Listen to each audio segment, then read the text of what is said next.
أهلا بمشاهدي قناة عصر العلوم.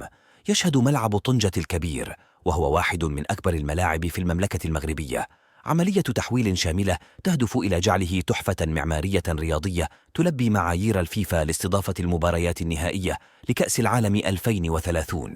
في هذا الفيديو سنتناول أعمال الفريق المكلف بتغطية ملعب طنجة ابن بطوطة، حيث يتم العمل على إزالة سقف الملعب القديم بالكامل استعدادا لاستقبال شحنات من سقف جديد مصنوع من قبل شركة كورية جنوبية رائدة في هذا المجال. يتكون السقف الجديد من أعمدة وحبال فولاذية ولوحات شمسية وأغطية ضخمة رفيعة مضادة للحريق ومقاومة للتلف الناجم عن العوامل الجوية مثل الرياح والأمطار والحرارة العالية. ومن الميزات الهامة للسقف الجديد أنه يغطي الملعب بالكامل وقابل للفتح تلقائيا لتوفير التهوية، وسيساهم هذا الغطاء في تحسين جودة الملعب بشكل كبير وجعل تجربة المشاهدة أكثر راحة ومتعة للجمهور المغربي، وتلبي شروط الفيفا للملاعب التي ستستضيف المباريات النهائية لكأس العالم 2030.